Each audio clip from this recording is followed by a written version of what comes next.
The Gospel from John 14. Do not let your hearts be troubled. You believe in God. Believe also in me. My Father's house has many rooms. If that were not so, would I have told you that I am going there to prepare a place for you? And if I go and prepare a place for you, I will come back and take you to be with me, that you also may be where I am.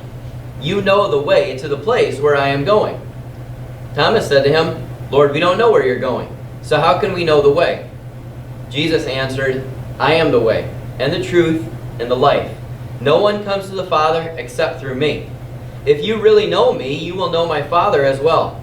From now on, you do know him, and have seen him.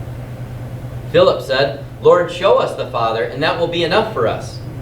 Jesus answered, Don't you know me, Philip, even after I have been among you such a long time? Anyone who has seen me has seen the Father. How can you say, show us the Father? Don't you believe that I am in the Father, and that the Father is in me? The words I say to you, I do not speak on my own authority. Rather, it is the Father living in me, who is doing his work. Believe me when I say that I am in the Father, and the Father is in me. Or at least believe on the evidence of the works themselves. How could Jesus' disciples not be troubled by what he told them was going to happen? He told them one of their own, one of the 12, was going to betray him. One of their own would hand him over to the authorities, that he would be beaten and flogged and crucified. How could they not be troubled? How could they not be troubled when they heard that Peter, that very night before the rooster crowed in the morning, would disown him 3 times? How could they not be troubled by all the things that he said were going to happen? How could they not be troubled when they saw it happen? When they all scattered and ran away? How could they not be troubled when they saw their Lord nailed to the cross? It was a troubling message that Jesus had spoken to them. But he speaks in these words, words of encouragement. Do not let your hearts be troubled. Even though he's going to a place where they cannot follow immediately, don't be troubled. He's going to the Father's house. He's going there to prepare a place for them. Jesus is going to the Father's house to get a place ready for all of his disciples. Depending on the translation, a mansion, a room, a dwelling place. Jesus is going home. He's going to the place he was before he came to earth. Going to the Father whose side he had left to come here. But he's not just going for himself. This isn't just a homecoming for himself. He's going there to get a place ready for the disciples who had followed him. Jesus knows these disciples intimately. He knows exactly how to get their mansion, their dwelling ready for them. He knows you. And he knows exactly how to get your place ready for you. I mean, it's like when a guest comes from out of town and you get everything ready for them. You cook food that they like to eat. You put out decorations that you think they might enjoy looking at. You take them to places that you think they would want to go to. That's what Jesus is doing for you in heaven. It's what he's doing for his disciples in heaven. He's getting that place, your place, ready just for you. And he tells his disciples, if I go, I'm coming back.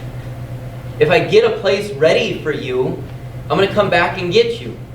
His disciples are sad and troubled because they're going to be separated from him for a while.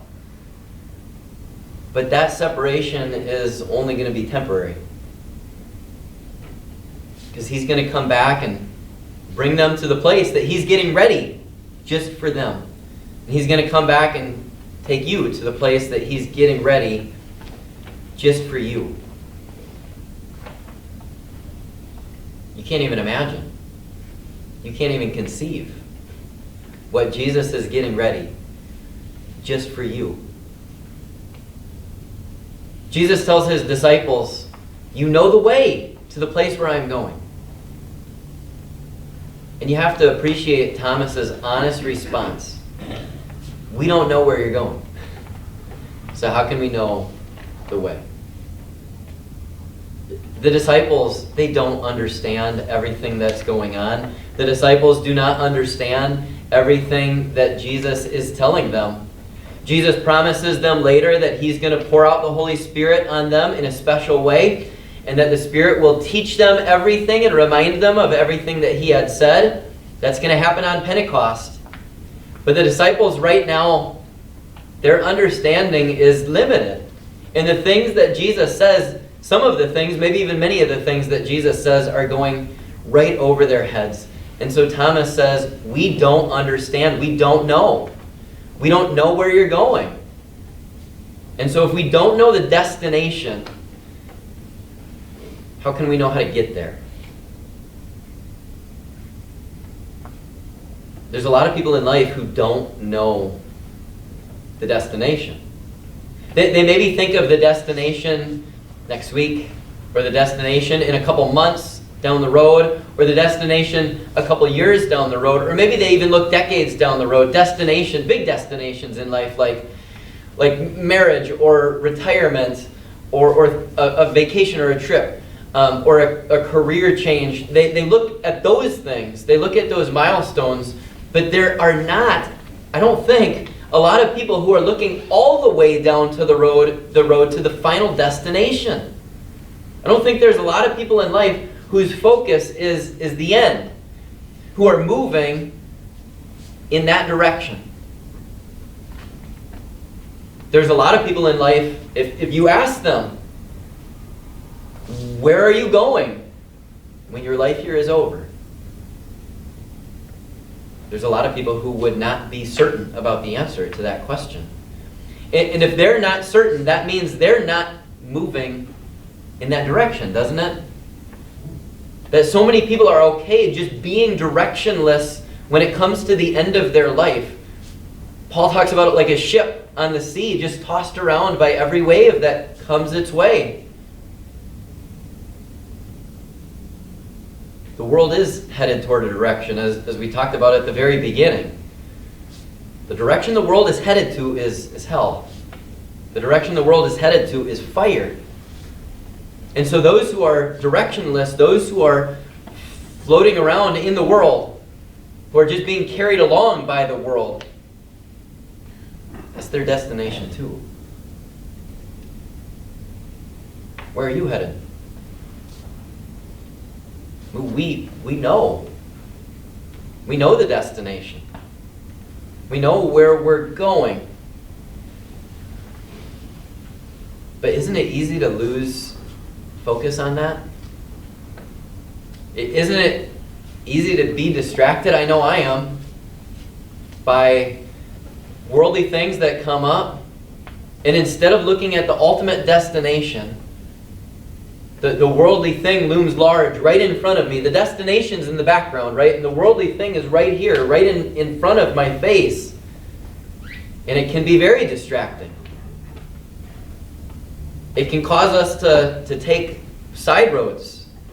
That instead of the direct route to the destination, instead of keeping our eyes focused on that, our lives focused on that, we can become bogged down with the concerns of life, the worries of life, the worldly things that can so easily get in the way of the ultimate destination. They can get us off track. I mean, who can say that they're always on track? Who can say that they're always moving the right direction, the way that they should? I know I can't. Our direction, it doesn't come from within our hearts. Our direction doesn't come from the world. Our direction and our destination comes from Jesus. We like to take summer mission trips. One of the highlights of my summer is the summer mission trip that we take with some of the kids from church here and some chaperones too from church here. Those kids, they know the destination. Somewhere exotic usually. This year it's Duluth, Minnesota. Very exotic. The most exotic of all. They know the destination. They know where we're going. But they have no idea how to get there. I mean, they might have a general direction of where Duluth is. They might know what state Duluth is in. But if they were in charge of getting there, we'd be in a lot of trouble. The kids don't come with maps. The kids aren't navigating on the trip. And yet, even though the kids don't know the route, they don't know the roads that we're going to take, the highways, they don't know where we're going to stop, even though they don't know any of those things, in fact, most of the trip they're not even awake, they know how to get there. If you're going on the mission trip to Duluth, how do you get there? You jump in the van. And then you're good, right? Well, once you're in the van, if you're a kid, then we just get you there. They don't have to worry about anything else along the way. When Jesus says He is the way, what does that mean? Jesus isn't saying, I'm the path, and if you walk along this path the right way long enough, you will get to where you're supposed to be. When Jesus says He is the way, He's not showing us, this is the way you live to get to heaven. You follow my example, you follow my commandments, and then you'll get there too, just like He did. When Jesus says He's the way, it's like He's the van that you hop into, and then you get there because He gets you there. Jesus is the way. He's the only way. Most everybody is trying to find their own way to that place. Most everybody who believes that heaven exists, they want to be there, and they might try in some way, shape, or form to get there. But there's no way that they can get there, just like a 14-year-old is not going to figure out how to get to Duluth. They just won't do it. But with Jesus, it's a sure thing. With Him, we know the destination, and with Him, we know the destination is sure. So that when Jesus says, I'm going there to prepare a place for you, and I will come back and take you to be with me, He's not going to get a place ready just for you, a place that He makes special, with your name hanging on the door, and then say, she didn't make it. I was really hoping she'd make it, but she didn't. That's not going to happen, is it? There's not going to be places prepared for people of God that are shuttered. Places where the windows are boarded up. Sorry, nobody's going to be here. Jesus says, I will come back and take you to be with me, so that you also may be where I am.